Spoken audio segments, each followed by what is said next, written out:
الحمد لله رب العالمين والعاقبة للمتقين والصلاة والسلام على رسوله محمد وعلى آله وصحبه أجمعين. إن خير الحديث كتاب الله وخير الهدى هدى محمد صلى الله عليه وسلم وشر الأمور محدثاتها وكل محدثة بدعة وكل بدعة ضلالة وكل ضلالة في النار. تمام تعریفیں حمد و ثنا کبریائی بزرگی برتری اس رب غفور کے لیے جس رب کریم نے ہم کو اپنی مرضی سے مسلم بنایا، یہ اس کا احسان ہے، اور ہمیں حکم دیا وَأْمُرْ أَهْلَكَ بِالصَّلَاةِ وَاسْتَبِرْ. نبی کریم صلی اللہ علیہ وسلم سے فرمایا، اے نبی تم اپنے گھر والوں کو نماز کی دعوت دو اور حالات پر صبر کرو. اسی مضمون کی دوسری آیت ہے، یا ایھا الذین آمنوا، اے ایمان والو، استعینوا بالصبر والصلاۃ. اللہ تعالیٰ سے مدد مانگو نماز کے ساتھ اور صبر کے ساتھ. یہ دونوں بڑی اہم چیزیں ہیں. جتنا آسانی سے ہم کہہ لیتے ہیں، سن لیتے ہیں، اتنا آسان نہیں ہے. تو نماز ہی ایک ایسی عبادت ہے جو کافر اور مومن میں فرق کرتی ہے. اللہ کے رسول صلی اللہ علیہ وسلم نے فرمایا، الفرق بین المؤمن والمشرک هو الصلاۃ. مشرک، کافر اور مومن کے درمیان اگر کوئی فرق کرنے والی چیز ہے وہ نماز ہے. ہم نماز پڑھیں تو مومن بن جائیں گے، نماز کو چھوڑ دیں تو کافر بن جائیں گے. یہ آپ کا میرا کہنا نہیں ہے، یہ نبی کریم صلی اللہ علیہ وسلم کا کہنا ہے. اب وہ نماز ہم کیسے پڑھ رہے ہیں؟ ہم ایسے پڑھ رہے ہیں جیسے لوگ پڑھتے ہیں، ان کو دیکھ کے ہم پڑھ رہے ہیں. اب نماز دو طرح کی ہے، ایک زور سے پڑھنے کی، ایک دھیرے پڑھنے کی. ظہر عصر دھیرے پڑھنے کی اور امام کے پیچھے خاموش رہنے کی. اب جو لوگ جن کی نمازیں چھوٹ جاتی ہیں وہ آ کر کے مسجد میں نماز پڑھتے ہیں تو وہ دھیرے سے. تو ہم کیا کر رہے ہیں خود ہم کو نہیں معلوم. صحیح پڑھ رہے ہیں، غلط پڑھ رہے ہیں، آ رہا بھی ہے پڑھنے کہ نہیں آ رہا ہے، نماز کی ایکٹنگ کر رہے ہیں. یہ تو اللہ جانے، بندہ جانے کس کا کیا حال ہے. اتنا ہے کہ لوگوں کے ساتھ صف میں کھڑے ہو جاتے ہیں، رکوع کرتے ہیں، سجدے کرتے ہیں، اتحیات میں بیٹھتے ہیں، سلام پھیر کے جاتے ہیں، نماز ہو گئی. اب قیام میں کیا پڑھ رہے ہیں، سجدے میں کیا پڑھ رہے ہیں، رکوع میں کیا پڑھ رہے ہیں، دو سجدوں کے بیچ میں کیا پڑھ رہے ہیں، اتحیات آتا بھی ہے یا نہیں، اتحیات کے بعد دعا کون سی کرتے ہیں. تو یہ ساری چیزیں راز میں ہیں. کس میں ہیں؟ راز میں ہیں. اس لیے کہ دھیرے پڑھنے کا مسئلہ ہے. اس لیے نماز کا سیکھنا اور اس کا سکھانا بہت ضروری ہے. یہاں تو ہم لوگوں کے ساتھ جھک کے اٹھ کے چلے جائیں گے، برسہ برس بیت جائیں گے، لیکن اللہ تعالیٰ کے ہاں جس دن ہم جائیں گے تو کیا امید لے کے جائیں گے؟ میں نماز پڑھا ہوں، پہلے نہیں پڑھتا تھا، اب ایک 20 سال سے یا 10 سال سے میں نماز پڑھ رہا ہوں. کیا پڑھ رہا ہے؟ آ رہا ہے؟ نہیں آ رہا ہے؟ کیسی نماز پڑھ رہا ہے؟ تو یہ سارے مسائل ہیں. اس میں انسان کو حیا شرم نہیں کرنی چاہیے، سیکھنا چاہیے. تو اسی لیے ہم نے یہ پروگرام رکھا ہے کہ ہفتے میں 2 دن سنیچر اور اتوار نماز کے مسائل بیان کی جائیں اور نماز میں جو صورتیں پڑھی جاتی ہیں ان کا ترجمہ بتایا جائے، تاکہ ہم جب نماز پڑھیں تو ہم کو معلوم ہو کہ ہم کیا پڑھ رہے ہیں. اس لیے قرآن کس میں ہے؟ قرآن عربی زبان میں ہے، اور ہماری زبان اردو، کنڑ، تیلگو، مراٹھی، جو بھی جس علاقے میں رہتا ہے وہاں کی زبان ہے. تو عربی کیسے سمجھ میں آئے گی؟ ہم پورا قرآن ہم نہ سمجھے بھائی، جتنا ہم نماز میں پڑھتے ہیں جو صورتیں اتنا تو سمجھ میں آنا چاہیے. اس لیے ہم نے یہ سلسلہ شروع کیا ہے. آپ حضرات اس پر توجہ دیں اور نماز کو سیکھنے کی کوشش کریں. پچھلی مرتبہ ہماری گفتگو کہاں تک ہوئی تھی؟ تکبیر تحریمہ کہاں تک ہوئی تھی؟ اس سے آگے بھی دعائے استفتاح، دعائے نماز شروع کرنے سے پہلے کیا دعا پڑھنا. ایک دعا انی وجہتو ہے، ایک دعا سبحانک اللہم و بحمدک ہے، ایک دعا اللہم باعد بینی و بین الخطایا کما باعدت بین المشرق والمغرب، یہ ہے. اب جسے جو دعا یاد ہے وہ پڑھتا ہے. اس کو دعائے استفتاح کہتے ہیں، نماز کو شروع کرنے کی دعا. یہاں تک بات ہوئی تھی. اور اس کے بعد یہ بات رہ گئی تھی کہ قیام میں ہم جب سورہ فاتحہ پڑھتے ہیں، رکعت باندھتے ہیں، تکبیر تحریمہ، یہاں تک کی بات ہوئی تھی. اب اس سے آگے ہم کو چلنا ہے. سمجھ رہے؟ تو آگے کی باتوں میں ایک سوال یہ پیدا ہوتا ہے، بعض لوگ اللہ اکبر کہہ کر ہاتھ چھوڑ دیتے ہیں. یہ مالکیہ جو ہیں وہ ہاتھ چھوڑ دیتے ہیں، رکعت باندھتے نہیں. اور بعض لوگ سینے پر باندھتے ہیں، بعض لوگ ناف کے نیچے باندھتے ہیں.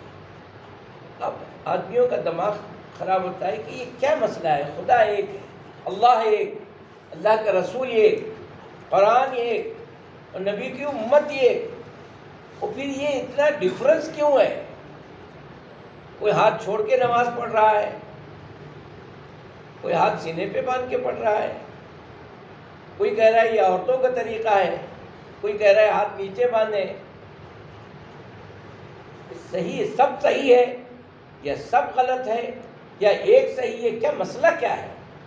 اس کو سمجھ لینا چاہیے. اصل میں سہل بن سعد رضی اللہ عنہ یہ صحابی رسول ہیں. ان سے روایت ہے کہ اللہ کے رسول صلی اللہ علیہ وسلم اپنا دایاں ہاتھ، سیدھا ہاتھ، رائٹ ہینڈ، بائیں ہاتھ پر، لیفٹ ہینڈ کے اوپر رکھتے تھے. کہاں؟ علی صدرہ. صحیح ابن خزیمہ، اس میں وائل بن حجر راوی ہیں. یہ روایت کرتے ہیں کہ اللہ کے رسول صلی اللہ علیہ وسلم نے تکبیر تحریمہ کے بعد اپنے ہاتھ کو ناف کے نیچے باندھا. ناف کہتے ہیں اس بمبی کو، سوراخ. آپ لوگ اسے جو بھی کہہ رہے ہوں، عربی میں اس کو ناف کہتے ہیں. ناف کے نیچے ہاتھ. اور یہ روایت ضعیف ہے. اس لیے ضعیف ہے کہ یہ جو روایت بیان کیا ہے نا، محمل بن سعید، کیا نام ہے؟ محمل بن سعید، یہ جو ہے مجہول راوی ہیں. جتنے بھی محدثین ہیں انہوں نے ان کو ریجیکٹ کیا ہے. اب یہ اس میں شامل ہے، اس حدیث میں یہ شامل ہے. ان کی وجہ سے وہ حدیث کیا ہے؟ ضعیف ہے. ایک اور حدیث ہے جس کے راوی ابو ہریرہ رضی اللہ عنہ ہیں، نیچے ہاتھ باندھنے کے بارے میں. اس میں اس کی چین کے اندر بھی یہ ہے. اور ایک صحابی ہیں عبد الرحمن بن اسحاق، کیا نام ہے؟ عبد الرحمن بن اسحاق، یہ بھی مجہول راوی ہے. ان کو اسماء الرجال میں جنہوں نے چیک کیا ہے لوگوں کو، اس میں ان کو ریجیکٹ کیے ہیں. ان کی حدیثوں کو کوئی محدث نہیں مانتا. ایک دو نہیں، امام ترمذی، امام ابن ماجہ، امام ابو داؤد، امام نسائی، امام مالک، کوئی نہیں مانتا. تو یہ دو لوگوں کی وجہ سے وہ حدیث ضعیف ہو گئی. اب صحیح حدیث میں جو ہے وہ نبی کریم صلی اللہ علیہ وسلم ہاتھ اپنے سینے پر باندھتے تھے. یہ ابو داؤد میں بھی ہے، مسلم میں بھی ہے، ترمذی میں بھی ہے، کئی کتاب. خود سب سے پہلی حدیث کی کتاب کون سی ہے بھائی؟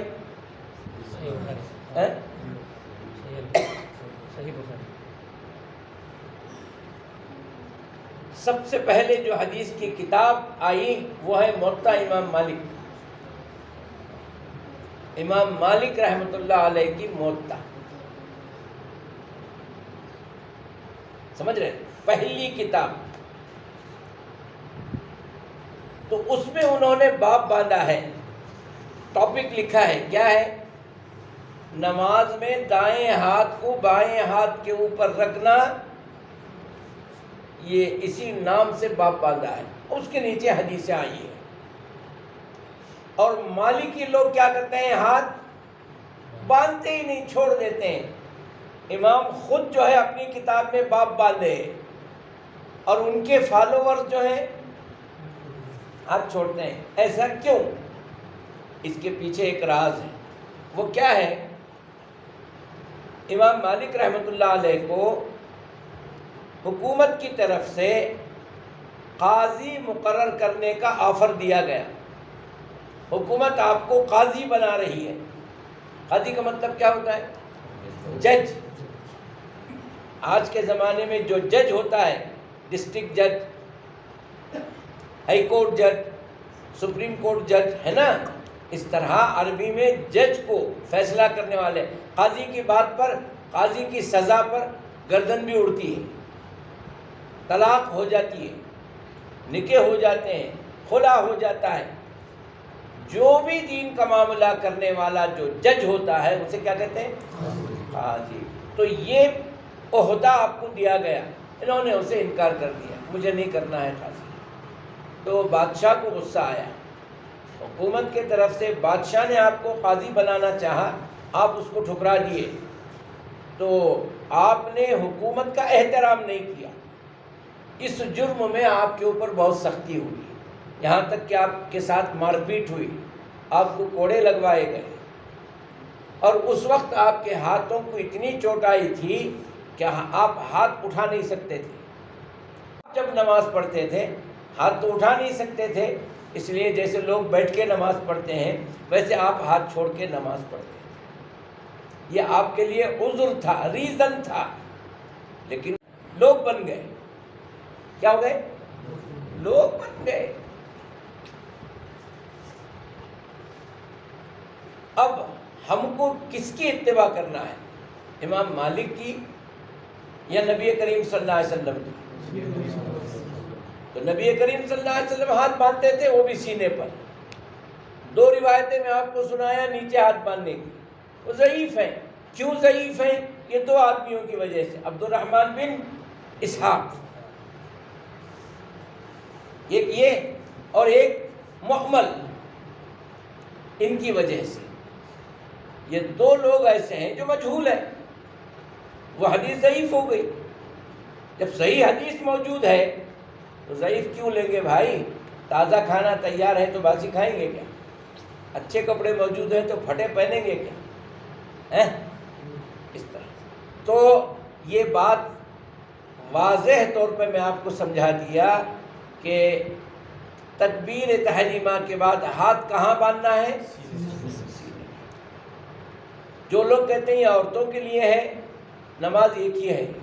نبی کریم صلی اللہ علیہ وسلم جو معراج میں نماز لے کے آئے وہ دو نماز نہیں لائے، پیر کے دن مردوں کے لیے، بدھ کے دن، جمعرات کے دن عورتوں کے لیے، دو نمازیں نہیں لائے۔ کتنی نماز لائے؟ وہ کس کے لیے ہے؟ فرال، سب کے لیے، عورتوں کے لیے بھی، مردوں کے لیے۔ تو جو لوگ آج ڈفرنس کرتے ہیں، یہ عورتیں سجدے میں ایسا بیٹھیں گی، ہاتھ یہاں باندھے گی، یہ ڈفرنس ہے نہ عورتوں کا مردوں سے، یہ ڈفرنس ہے، ایسا کچھ بھی نہیں ہے۔ نبی کریم صلی اللہ علیہ وسلم نے تو ایک ہی نماز بتلائی، اور کیا فرمایا؟ صلو، ایسے پڑھو جیسے مجھے پڑھتا ہوا دیکھتے ہو۔ ماں عائشہ رضی اللہ عنہا نبی کریم صلی اللہ علیہ وسلم کے ساتھ حجرے میں رات میں تہجد پڑھتی تھیں، ایسے ہی پڑھتے تھے جیسے اللہ کے رسول پڑھتے تھے، رکوع ویسے، سجدہ ویسے، قاعدہ ویسے، تحریمہ ویسے، ساری چیزیں ویسی ہیں جیسے اللہ کے رسول بتاتے۔ تو عورتوں کی نماز، مردوں کی نماز، دو نمازیں نہیں ہے، ایک ہی نماز ہے. تو پھر یہ کہاں سے آئی؟ یہ مولوی لوگوں سے آئی، فقہ سے آئی. جو لوگ دین کو فقہ سے سمجھتے ہیں وہ ایسی حرکتیں کرتے ہیں، اور جو لوگ دین کو حدیث سے سمجھتے ہیں وہ نبی کا عمل کرتے ہیں. اللہ نے ہمیں کس کی اتباع کا حکم دیا ہے؟ اطیعوا اللہ، اطیعوا الامام کا حکم ہے کیا؟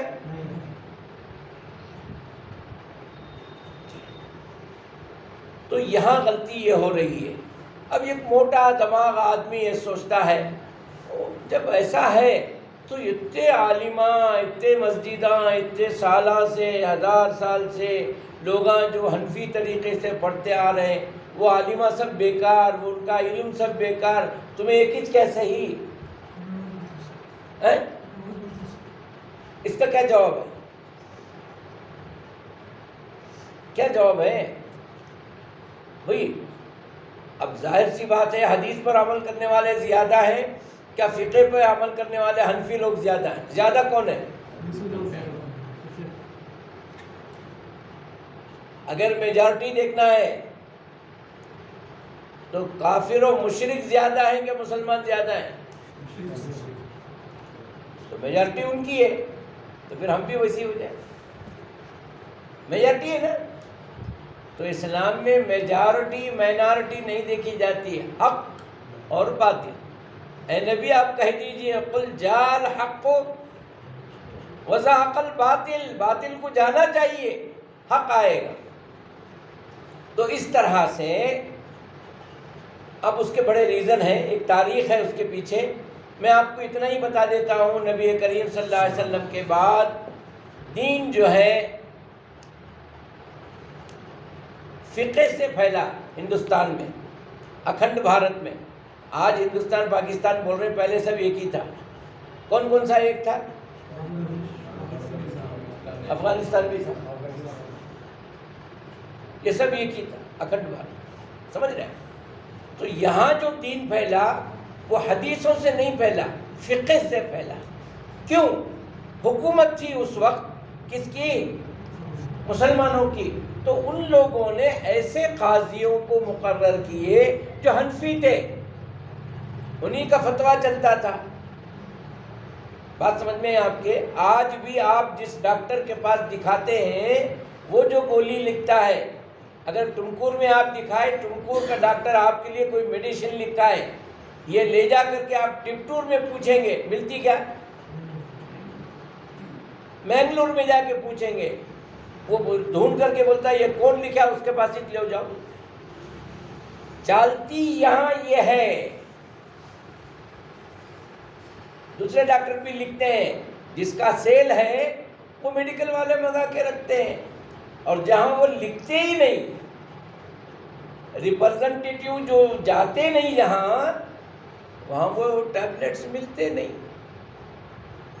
یہ میں صحیح کہہ رہا ہوں کہ غلط ہے؟ ایسا ہوتا ہے؟ آپ کو تجربہ ہے اس کا؟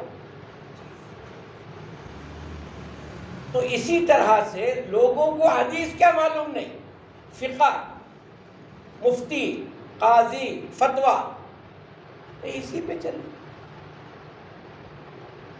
اب اللہ کا فضل و کرم یہ ہے، ہندوستان میں سعودی حکومت کی وجہ سے انہوں نے وہاں سے تنخواہ دے کر کے عالموں کو صحیح حدیث کا علم دے کے یہاں بھیجے، اسے مبعوث کہتے تھے.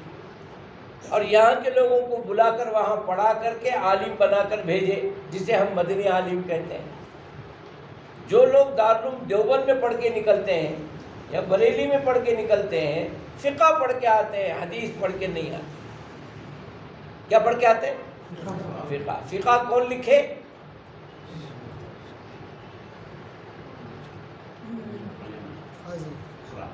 ان کے نام آئیں گے نہیں؟ ارے ابو حنیفہ رحمۃ اللہ علیہ بھائی کون لکھے؟ ہاں، ان کی کوئی کتاب نہیں ہے، وہ رائٹر آتھر نہیں ہے ایک کے بھی. وہ صرف بتائے یہ مسئلہ ایسا، یہ مسئلہ ایسا، یہ مسئلہ ایسا. ان کے شاگردوں کی کتابیں ہیں، وہ آتھر ہیں، ان کے بکس ہیں. ابو حنیفہ رحمۃ اللہ علیہ کی کوئی بک نہیں ہے، یہ بھی ذہن میں رکھیں. اچھا، میں آپ سے یہ بتا رہا تھا فقہ ہندوستان میں رائج ہو گیا، ہم لوگوں کو وہی بتلایا گیا، ہم سب حنفی ہو گئے، حنفی ہی چلتے رہے. حدیث کیا ہے اب ہم کو معلوم ہو رہا ہے. بہت سی ایسی چیزیں ہیں جو بعد میں معلوم ہوئی. زمین میں پیٹرول کب سے ہے؟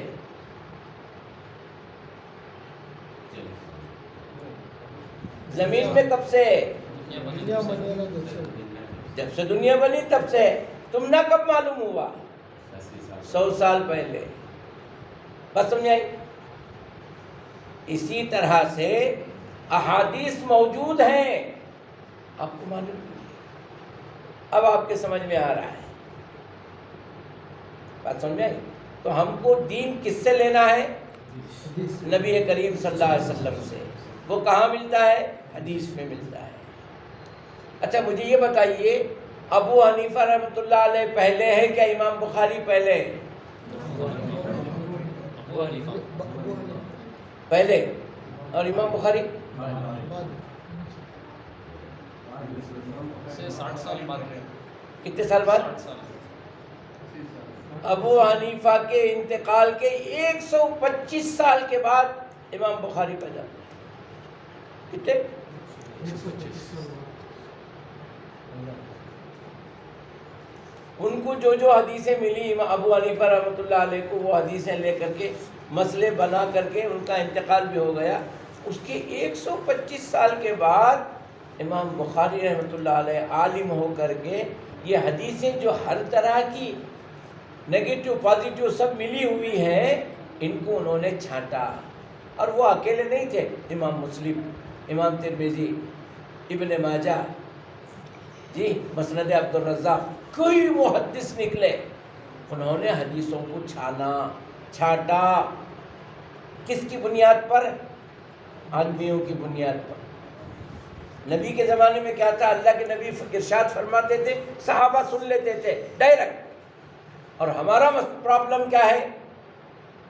نبی سے صحابہ سنے، صحابہ سے تابعی سنے، تابعی سے تبع تابعین سنے، اس کے بعد چین لنک لوگوں سے آتا گیا. اس میں کتنا مکس ہو گیا، کتنا غلط لوگوں اس میں شامل ہو گئے، یہ ہمیں کیا معلوم. اس کام کو امام بخاری رحمۃ اللہ علیہ نے کیا. تو پہلے کون ہے؟ فقہ ہے پہلے کہ حدیث ہے؟ حدیثیں تھی وہاں، جیسے زمین میں پیٹرول تھا. الومینیم کب سے دیکھ رہے ہیں ہم؟ 100 سال سے دیکھ رہے ہیں.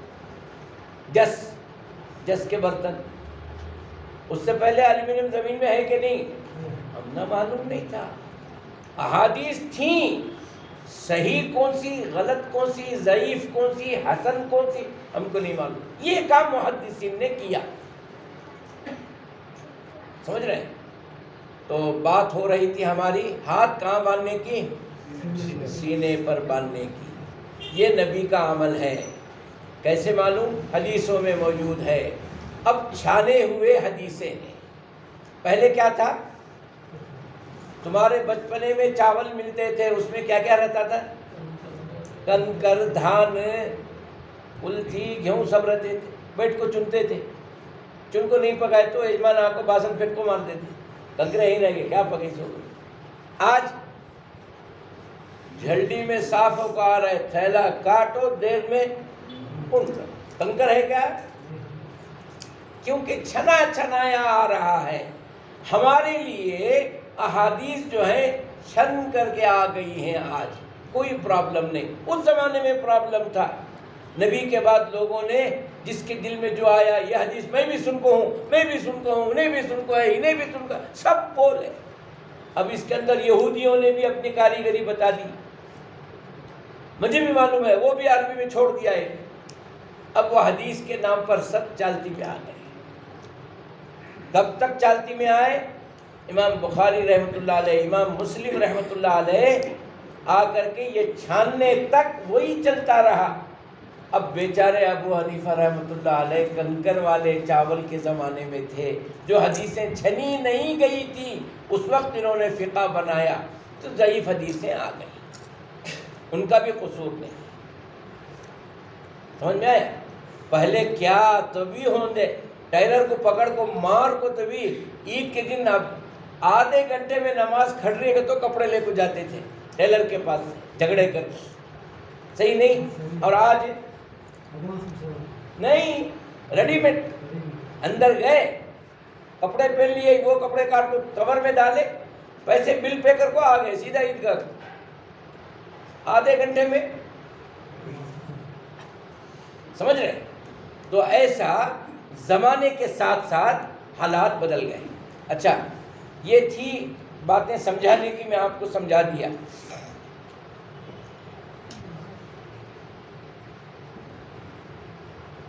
اچھا، ہم لوگ آمین کہتے ہیں، امام انعمت علیہم غیر المغضوب علیہم ولا الضالین بولتے ہی پیچھے سے آمین کی آواز، یہ غلط ہے۔ یہ کیا ہے؟ امام کو آمین کہنا ہے۔ سورہ فاتحہ ختم ہو گیا، امام آمین بولے، اس کے آمین ختم ہونے کے بعد اللہ کے رسول نے فرمایا امنو فاسمعوا تأمل امام، امام کی آمین سننے کے بعد تم لوگ آمین کہو۔ تو یہ غلطی ہمارے سے یہ ہو رہی ہے، اس کا لحاظ رکھیں۔ آمین کب بولنا ہے؟ جی آپ جلدی نہ کریں اس معاملے میں، امام کو آمین کہنے دیجئے، اس کے بعد آپ آمین کہیں۔ یہ غلطی تو یہ ہو رہی ہم سے، جس کو میں نے بتا دیا۔ دوسری، بعض لوگ اتنے زور سے آمین کہتے ہیں، یہ غلط ہے۔ اتنے زور سے کہیں، ہماری پیچھے کی صف سنے بس کافی، پوری مسجد سنے یہ ضروری نہیں ہے۔ کتنے زور سے؟ پیچھے کی جماعت ہمارے آمین کو سنے، اس کے آمین کو اس کے پیچھے سنے، اور اتنی ہی آواز سے بولے تو مسجد گونج جائے گی۔ اب یہاں جو آمین ہوتا ہے نا، سڑک پر سنائی دیتا ہے، کیا سنائی دیتا ہے؟ بلکہ بعض اوقات دوسری گلی میں بھی سنائی دیتا ہے۔ فجر کے وقت میں آمین بولے، یہ ایکسٹرا آرڈنری ہے، یہ دوسری غلطی ہے۔ آمین کیسے کہنا ہے؟ لمٹ کیا ہے؟ پیچھے کی صف والا ہماری آواز کو سنے بس، اس کا بھی خیال رکھیں۔ امام کے بعد آمین کہیں اور اتنے زور سے کہیں کہ دوسری صف والا سنے۔ ہماری صف کے بعد جو صف ہے وہاں تک آواز ہے آمین۔ اب یہ جو میں آمین بولا، وضو خانے میں سنائی دیا کیا؟ نہیں نا، بس اتنا، میں اتنے زور سے، وہ اتنے زور سے، وہ اتنی زور سے بولے، سارے آوازیں مل کر کے آمین۔ صحابہ فرماتے ہیں ہم نبی کے پیچھے نماز پڑھتے تھے، اللہ کے نبی بھی زور سے آمین کہتے تھے اور ہم بھی کہتے تھے، یہاں تک کہ ہماری مسجد گونج جاتی تھی۔ تو یہ دوسری غلطی ہم سے ہو رہی ہے، زور سے آمین نہیں کہنا۔ اور پیر بھی، جتنے ہمارا شولڈر ہے اتنے ہی ہمارے پیر بھی ہونا چاہیے۔ بعض لوگ ضرورت سے زیادہ پیر پھیلا کے کرتے ہیں، یہ ٹریڈ ہے اہل حدیث کا، ایسا نہیں ہے میرے بھائی، ضرورت سے زیادہ پیر نہ ہو۔ ہاں، صف میں جب آپ کھڑے ہوتے ہیں پیر لگانے کے لیے، دوسرا آدمی اگر پیر چھوٹے رکھ لیا ہے تو آپ کو ایک لمٹ تک بڑھانا ہے، اس کی ٹانگ کہاں تک ہے وہاں تک اسے بھیجنے کی ضرورت نہیں ہے، سمجھ گئے؟ اس کی وہ اگر سمجھو ایسے رکھ لیا ہے، اب انہیں بھی یہاں ٹانگ انہیں بھی یہاں ٹانگ، دونوں اتنے لمبے ٹانگ ڈال کر نماز پڑھنا، یہ نہیں ہے۔ پاسبلٹی ہے اس کا بھی پیر آپ کا پیر لگ رہا ہے، اچھی بات ہے، اچھی بات، لگنا چاہیے۔ ضرورت سے زیادہ، یہ ساری چیزیں نماز کی غلطیوں میں سے ہیں۔ لوگ دیکھیں گے اسے نماز پڑھنا بھی نہیں آتا،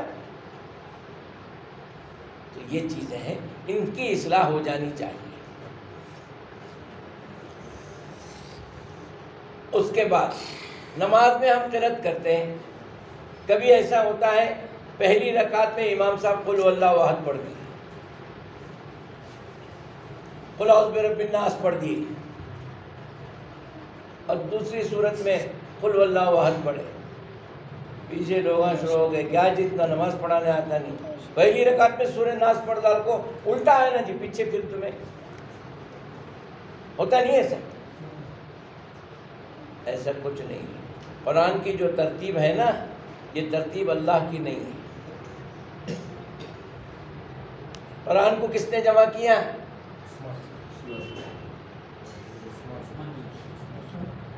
زور سے بولو۔ جامع القرآن کامل الحیاء والایمان امیر المؤمنین عثمان بن عفان، ہے نا؟ تو قرآن کو جمع کرنے والے کون ہیں؟ عثمان بن عفان ہے، عثمان غنی رضی اللہ عنہ۔ اس سے پہلے بک کی شکل میں قرآن نہیں تھا، چیدہ چیدہ چیدہ، ان کے پاس تھوڑا سا، وہاں تھوڑا سا، ان کے گھر میں تھوڑا سا، وہ چمڑے پہ لکھا گیا تھا، کہیں پتوں پہ لکھا گیا تھا، کہیں اونٹ کی بڑی بڑی ہڈیوں پہ لکھا گیا تھا۔ تو یہ صورتیں جو ہے نا، اللہ کے رسول قرآن سورہ یاسین کتنا ہے پورا اللہ کے رسول بتا دیے، لیکن کون سے سورے کے بعد سورہ یاسین آئے گا یہ نہیں بات سمجھے۔ قل هو اللہ احد اللہ الصمد لم یلد ولم یولد ولم یکن لہ کفوا احد، یہ سورہ اخلاص اللہ کے رسول بتائیں، یہ سورت اتنی تھی۔ اس کے بعد سورہ فلق ہے، نمبر کیا ہے اس کا؟ یہ اللہ کے رسول۔ اچھا سورہ کے نام کس نے دیے؟ یاسین، رحمان، حجرات، نمل، نحل،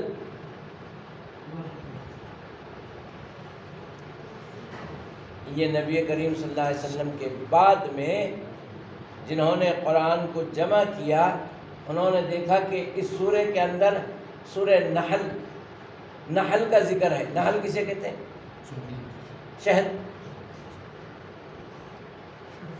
شہد کی مکھی کا ذکر ہے، اس نسبت سے وہ سورہ کو سورہ نحل کہہ دی۔